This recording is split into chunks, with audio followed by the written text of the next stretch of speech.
Tenemos a tallar a la parte de la definición de losas y muros, ¿ok? En la misma pestaña de Define, en secciones, nuevamente vamos a trabajar para los elementos área, que son los elementos que trabaja el programa para lo que es losas y muros. Tiene estas tres opciones.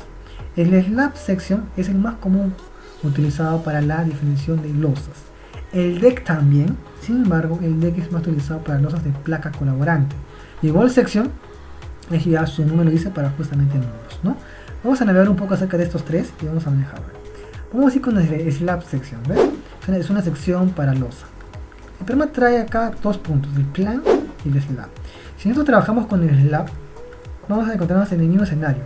Tres posibilidades. Yo puedo agregar una nueva propiedad, una copia de lo que existe y modificar lo que ya existe. Entonces, si yo quiero agregar uno nuevo, ya te das cuenta que vas a hacer lo mismo. Si quiero modificarlo, agregar una copia en la misma plantilla o modificar lo que existe en una misma plantilla. Entonces no hay mucho que ver acá. Vamos a modificar lo que existe, ¿ok? Supongamos que yo quiero definir una losa.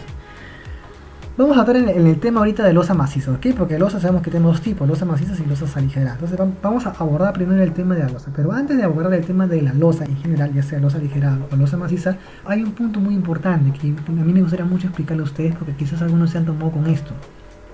El tipo de modelado, ya sea aligerada o sea maciza, es independiente de eso, ¿no? Solamente el modelo matemático que se va a usar para el modelamiento de ese elemento área, que va a ser representado para mí como una losa, ya sea aligerada o ya sea maciza. Entonces a mí me importa conocer qué modelo matemático está usando el programa y cómo lo va a abordar, y yo tengo que entender por qué lo estás tomando así.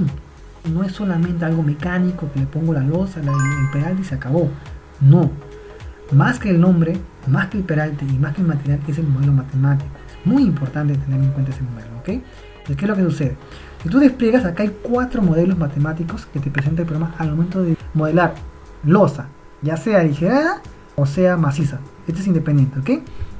Shell-Tick, membrana y layer. Voy a hablarte un poco acerca de Shell-Tick y Shell-Tick. El Shell-Tick para aquellas áreas con espesor pequeño, y Shell-Tick con aquellos elementos áreas con un espesor considerable. Es decir, en el primero, en el Shell-Tick, el efecto del corte va a ser despreciable y va a tener más importancia el efecto de la flexión. Y en el segundo, el efecto del corte sí va a tomar importancia en conjunto con el efecto de la flexión.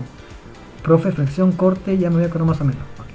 Me voy a apoyar básicamente de esto que tengo acá, ¿ok? La definición y la importancia y el por qué saber cuándo es Shell-Tick y cuándo es Shell-Tick. ¿Ok? El que sea Shell-Tick y Shell-Tick ya te expliqué que va a ser por el tipo del espesor que va a tener justamente ese elemento de losa o ese elemento de área, ¿ok?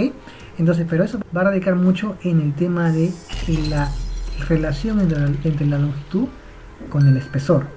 Tiene bastante cuenta de eso. ¿Por qué? Porque justamente de esa relación entre la longitud y espesor de un elemento, la deformación por corte puede ser despreciable en comparación con la deformación a flexión.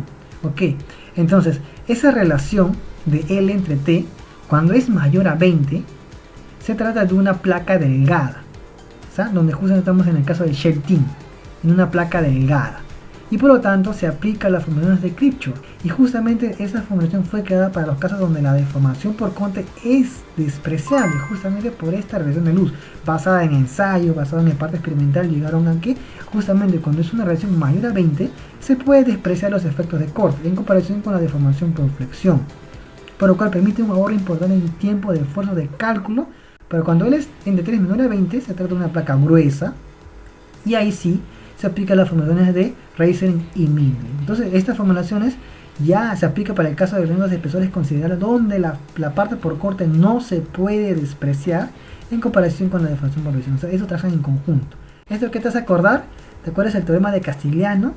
¿No? En tu curso de análisis estructural, donde justamente los esfuerzos que ocurrían en un elemento estaban expresados por toda esta presión. La parte de axial, la parte de flexión y la parte corte. Entonces tú te acuerdas que cuando decían los ejemplos de una viga, por ejemplo, en una viga pues el esfuerzo en conjunto era tanto para la parte de corte sumado con la parte de flexión. Entonces justamente esta teoría que yo te vengo a presentar, justamente cuando tengo esta relación de luz, el efecto de corte es despreciable. Entonces uno puede sencillamente despreciar este efecto. Ya no toma en cuenta el corte, yo solamente tomo la flexión y en el caso de que tenga que ser, bueno, la axial, ¿no? Entonces A eso voy. Y cuando esta luz era mayor o menor a 20, estamos en placa gruesa, estamos en un shell thick. Y ahí el efecto de corte no puede ser despreciado. Profe, entonces, ¿en dónde? ¿Cómo yo sé corte, desprecio o no desprecio? Date cuenta. Si tenemos una losa, cuando tú diseñas una losa, dime tú, ¿a una losa le pones estribos? ¿A una losa le pones estribos para confinar, para soportar el corte? No. A una losa tú la diseñas por flexión, sacas el acero longitudinal en una y en dos direcciones. ¿Y el corte quién se la lleva? El concreto, justamente. Es tan bajo el corte en una losa que el concreto es capaz de soportarlo. Si fuera tan alto como en el caso de una viga o de una columna, necesitaría de estribos. Pero una losa no va a estribos, justamente. Por eso que en una losa, porque una dimensión a veces es más grande que la otra, y la luz, ya sea en una o en otra dirección, en comparación con el espesor, es tan grande que es mayor a 20, se suele despreciar el efecto de corte por esta teoría que te acabo de presentar. Por justamente las formulaciones de Kirchhoff planteaban justamente eso que te acabo de yo indicar.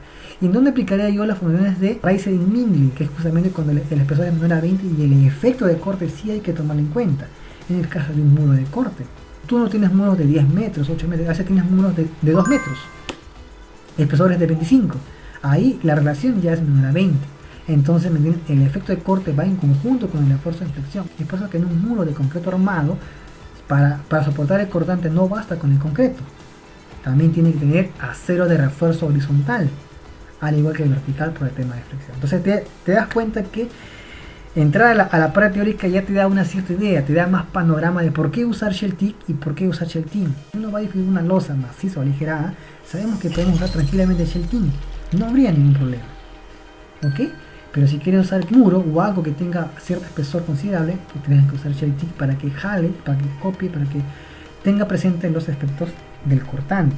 ¿Ok? Eso es algo que debes tener bastante en cuenta. Entonces yo voy a hacer un shell thin, pues una losa. Es sencillo, ni más. Yo pongo una losa maciza, por ejemplo, maciza de 20 centímetros, por ejemplo. Esto que tenemos acá es para ver el tipo, es decir, no es el modelo matemático, que yo ya te expliqué, sino es el tipo de losa, esa losa maciza, aligerada, como tú qué cosa quieres trabajar.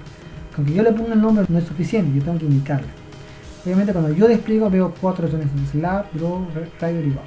El slab es únicamente para losa maciza, de sección constante, ¿ok? Sección constante. Con el slab es más que suficiente.